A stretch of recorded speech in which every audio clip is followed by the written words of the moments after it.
Okay, beta, good morning, everyone. Yes, today we will continue from question number 3 of exercise 14.2. And question number 3 is the relative humidity in percentage of a certain city for a month of 30 days was as follows. अब ये relative humidity दी हुई है percentage में. First हमने construct करना है, construct a group the frequency distribution table with classes 84 to 86, 86 to 88 means हमने start कहां से करना है, 84 to 86. And second, which month or season do you think this data is about? What is the range of this data? Clear? तो सबसे पहले हम क्या फाइंड आउट करेंगे, पहले हम कंस्ट्रक्ट करते हैं group the frequency distribution table. Clear? तो रिलेटिव ह्यूमिडिटी आपने स्टार्ट करना है, परसेंटेज में दी हुई है 84 to 86, 86 to 88, 88 to 88 to 90, 90 to 92. Maximum आपने देखना है कहां तक है, ये मैक्सिमम ह्यूमिडिटी कितने परसेंट दी हुई है, 99.2. इट मींस ये 100 तक जाएगा. Clear? 92 to 94, 94 to 96, 96 to 98, 98 to 100. Clear? अब 84 टू 86 कितने नंबर ऑफ डेज हैं, 1. क्लियर? ये टैली मार्क. नेक्स्ट 86 टू 88 कितने नंबर ऑफ डेज हैं, again 1. Number of days from 88 to 92, 1, 2. Next 90 to 92, 2, 1, 2. 92 to 94, 7. 1, 2, 3, 4, 5, 6, 7. 94 to 96, 6. 1, 2, 3, 4, 5, 6. 96 to 98, 7. 1, 2, 3, 4, 5, 6, 7. 98 to 100, 4. 1, 2, 3, 4. अब ये टोटल कीजिए, total करने पे कितना आ रहा है, ये 30 आ रहा है. टोटल करने पे 30 आ रहा है, ये 30 आ रहा है. क्लियर? इट मींस जो डिस्ट्रीब्यूशन टेबल है दैट इज एब्सोल्युटली करेक्ट. तो ये फर्स्ट पार्ट हो गया. सेकंड ये पूछा विच month or season do you think this data is about. अब देखिए, अब इस डाटा से क्या ऑब्जर्व कर रहे हो, what do you observe from this data? इससे ये ऑब्जर्व हो रहा है कि जो रिलेटिव ह्यूमिडिटी है वो हाई है. ठीक है? It is observe from this data that relative humidity is high. और ह्यूमिडिटी हाई कौन से सीजन में होती है, रेनी सीजन में. क्लियर? तो write down, it is observe that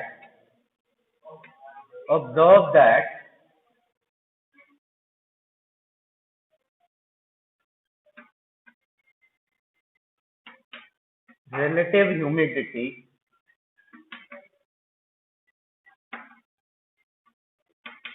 is high. जब relative humidity high है, it means this data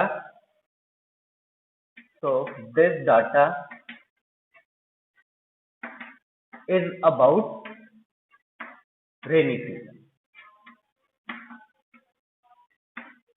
Right? Second, ये फर्स्ट पार्ट हो गया, ये सेकंड है. थर्ड क्या पूछा है, what is the range of this data? Range क्या होता है, maximum value minus minimum value. Now range of the data is maximum value minus minimum value. Right? अब मैक्सिमम वैल्यू कितनी है,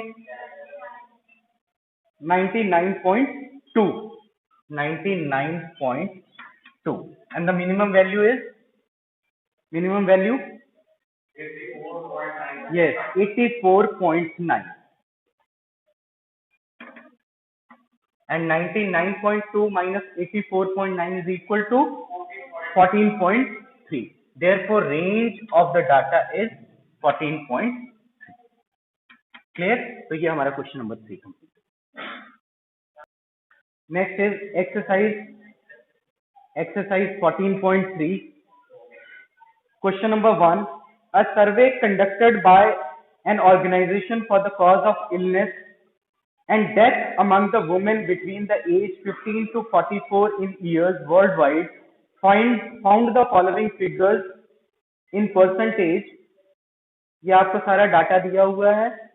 हमने फर्स्ट क्या रिप्रेजेंट करना है? Represent the information given above graphically. Second, which condition is the major cause of women's ill health and death worldwide? Try to find out with the help of your teacher any two factors which play a major role in the cause. In second, above being the major cause.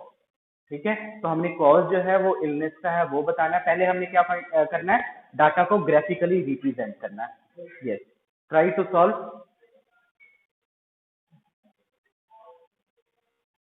अब ये मैं board पे तो ऐसे ही आपको draw कर रहा हूँ. प्रॉपर जो है आपने ग्राफ पे प्लॉट करना है इसको. तो फर्स्ट अब हमने इसमें स्केल चूज करना है. स्केल क्या लेना? अब देखिए मैक्सिमम कितना दिया है? 31.8 और मिनिमम कितना है? 4.1. क्लियर? तो कितना स्केल, कितने का स्केल आप ले सकते हो? स्केल जो आपने चूज करना है, जैसे ये 0 हो गया, कितने का स्केल चूज कर सकते हैं आप? और 5 का स्केल भी चूज कर सकते हो और 10 का स्केल भी चूज कर सकते हो. ठीक है, 5 का स्केल भी चूज कर सकते हैं. मींस ये जो 10 स्मॉल डिविजन्स हैं 1 2 3 4 5 6 7 8 9 एंड 10, तो ये 10 स्मॉल डिवीजन है, उसको हमने क्या लेना है? 5% दिया हुआ 5% या 10 स्मॉल डिवीजन हमने 10% के इक्वल ले लेना. क्लियर? तो कौन सा स्केल आप चूज करना चाहते हो? 5 और 5. ठीक है, तो ये हो गया आपका 5 10 20 15 20 25 30 35. मैक्सिमम कितनी है इसमें वैल्यू? 31.8. क्लियर? अब देखिए बेटा, यहाँ पे ये जो 10 स्मॉल डिवीजन है वो किसके इक्वल है? 5% के. 10 स्मॉल डिवीजन जो है वो 5% के इक्वल है. क्लियर? तो इसमें जो ये जो एक स्मॉल डिवीजन होगा वो किसके इक्वल होगा? किसके इक्वल होगा? 0.5. क्यों? क्योंकि ये दो स्मॉल डिवीजन को लेकर आप 1 काउंट करोगे. ठीक है, जब भी आपने स्केल प्रॉपर चूज करना हो तो इन डिविजन्स को काउंट कर लो. देखो 10 स्मॉल डिवीजन किसके इक्वल हमने लिया है? 5. तो 1 स्मॉल डिवीजन को आप क्या फाइंड आउट करोगे? 5/10 मीन्स 0.5. ठीक है, इसका मतलब 2 स्मॉल डिवीजन जो है उसको हमने 1 कंसिडर करना. 2 स्मॉल डिवीजन 1 कंसिडर करना. क्लियर? तो सबसे पहले हमने प्लॉट करना. First of all write down here female fertility rate. Female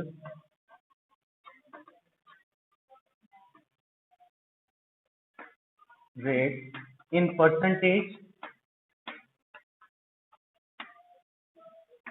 XOY और इधर हमने लिखना है कॉजल.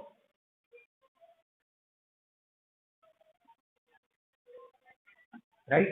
तो फर्स्ट है आपके पास, first is reproductive health condition कितना? 31.8. 1 2 3 4 5 6 7 8 9 एंड 10. अब देखो 31.8 कहाँ आएगा? ये आपका 31 ये हो गया 30. ठीक है, अब ये दो मिला के आपका 31 हो गया, ठीक है 31, और उसके बाद ये यहाँ पे आ गया आपका 31.8,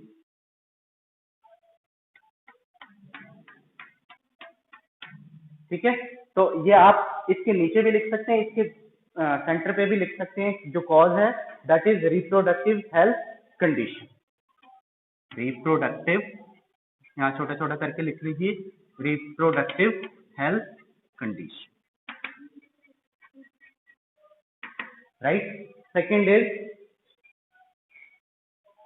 न्यूरोसाइकेट्रिक कंडीशन 25.4, 25.4, 1 1 2 3 4 5 6 7 8 9 10।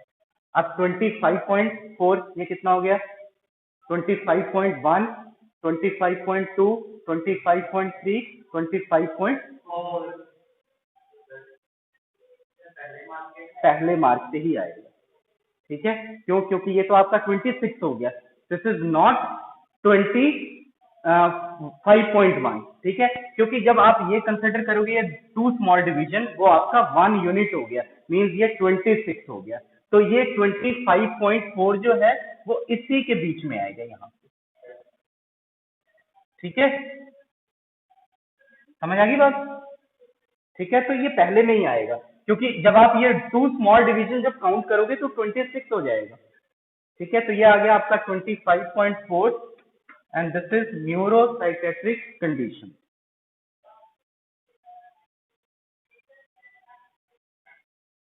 इसके नीचे आपने क्या मेंशन करना है, न्यूरोसाइकेट्रिक कंडीशन, मैं शॉर्ट करके लिख रहा हूं, ठीक है, neuropsychiatric condition. Next is injuries 12.4, ये देखो ये आ गया 11 12 12.4, यहाँ आ गया, ग्राफ पे आपने प्रॉपर प्लॉट करना है 12.4 एंड दिस इज, ये कौन सा कॉज है, injury, right. Next is cardiovascular condition 4.3, ये आपका आ गया 1 2 3 4, 4.3 ये आ जाएगा।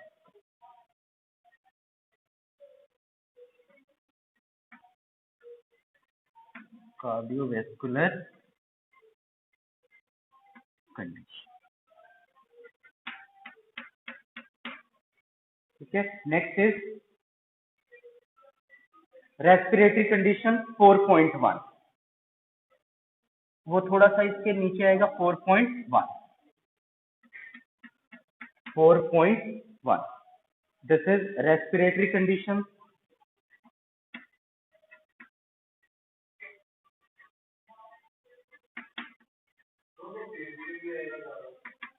Respiratory condition.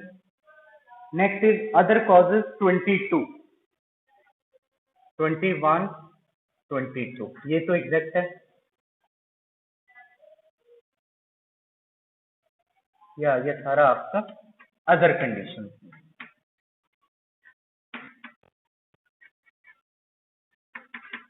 क्लियर। तो ये रिप्रेजेंटेशन है graphically for the given data. Second, ये पूछा कि which condition is the major cause of women's ill health, तो क्या मेजर कंडीशन होगा, कौन सी मेजर कंडीशन है, यहाँ से देखकर बताओ, ग्राफ से ही आपको देखकर बताना है। Yes, reproductive health condition. तो ये फर्स्ट पार्ट हो गया आपका। सेकेंड पार्ट के लिए क्या आपने करना है, कौन सी मेजर कंडीशन है, रिप्रोडक्टिव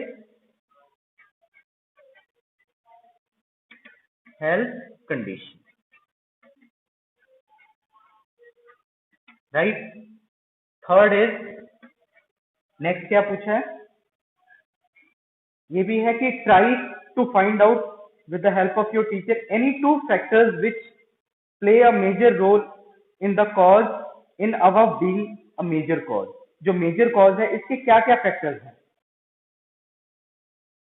क्या क्या मेजर फैक्टर हो सकते हैं बताओ। मतलब कि ये जो रिप्रोडक्टिव हेल्थ कंडीशन इंक्रीज हो रही है, तो इसके लिए मेजर फैक्टर क्या है, क्या फैक्टर्स हैं? मतलब फर्स्ट तो यही हो सकता है लैक ऑफ मेडिकल फैसिलिटी, ठीक है, इंडिया में लैक ऑफ मेडिकल फैसिलिटी है, तो इसीलिए एक ये फैक्टर हो सकता है। तो यहाँ पे जब आपको पूछा जाए कि फैक्टर्स क्या हैं, तो फर्स्ट फैक्टर आप लिख सकते हो lack of medical facility,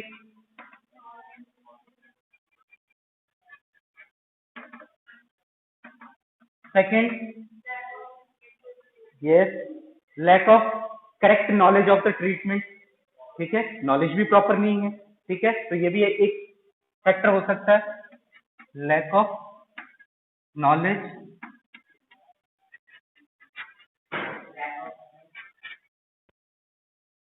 of treatment, clear. और भी बहुत सारे फैक्टर्स हो सकते हैं, तो आप कोई भी 2 और 3 फैक्टर मेंशन कर सकते हैं, क्लियर। तो ये आपका क्वेश्चन नंबर 1 जो है एक्सरसाइज 14.3 का कंप्लीट है, क्लियर। और आपने इसको ग्राफ पे प्रॉपर्ली रिप्रेजेंट करना है।